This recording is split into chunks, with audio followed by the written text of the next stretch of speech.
Jean-Michel, diacre du diocèse de Valence, aumônier des gens du voyage. Je vais vous commenter l'évangile du dimanche 29 novembre 2020. Le Seigneur soit avec vous. Et avec votre esprit. Évangile selon saint Marc. Gloire à toi, Seigneur. En ce temps-là, Jésus disait à ses disciples, « Prenez garde, restez éveillés, car vous ne savez pas quand sera le moment. » C'est comme un homme parti en voyage, en quittant sa maison, et il a donné tout pouvoir à ses serviteurs, fixé à chacun son travail, et demandé au portier de veiller. Veillez donc, car vous ne savez pas quand vient le maître de la maison, le soir ou à minuit, au chant du coq ou le matin. S'il arrive à l'improviste, il ne faudrait pas qu'il vous trouve endormi. Ce que je vous dis là, je le dis à tous. Veillez. Acclamons la parole de Dieu. Louange à toi, Seigneur Jésus. Ce premier dimanche marque une nouvelle année liturgique. Et qui dit nouvelle année, dit souhait, vœu. Alors, bonne année à tous. Oui, bonne année de veilleurs à tous, puisque c'est l'invitation qui nous est faite dans l'évangile de ce jour. Une nouvelle année, c'est aussi la possibilité d'un nouveau commencement dans cette dynamique, proposée par la bonne nouvelle, veiller. Dans ce petit texte, les mots veiller ou éveiller reviennent 4 fois. C'est, je crois, parce que c'est le propre des baptisés que d'être des veilleurs, ce qui est symbolisé par la lumière reçue ce jour-là. C'est à vous que cette lumière est confiée, veillez à l'entretenir pour qu'illuminés par le Christ, nous puissions avancer en enfants de lumière, nous dit la prière du baptême. Veillez pour avancer vers la lumière de Noël dans ce temps de l'Avent, ce temps de l'avènement, c'est-à-dire de celui qui doit venir.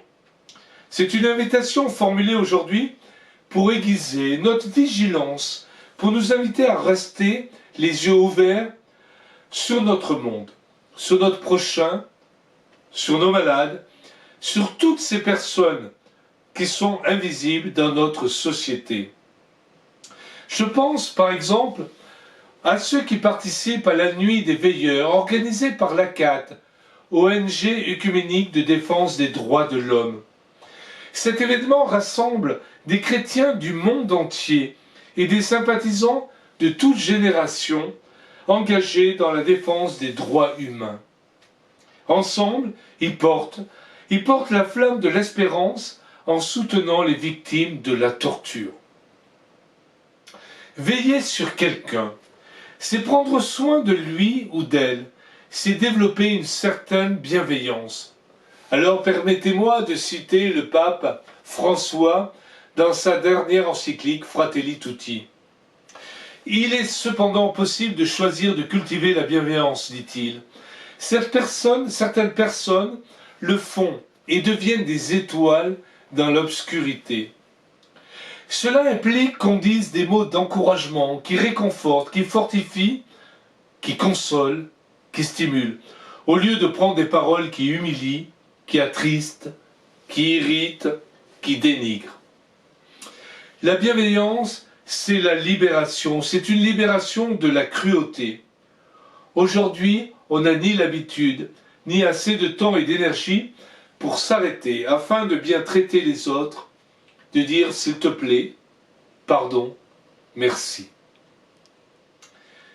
Veiller, c'est aussi prendre le tablier de service. Servir, et là je cite encore le pape François, c'est en grande partie prendre soin de la fragilité. Servir signifie prendre soin des membres fragiles de nos familles, de notre société, de nos communautés.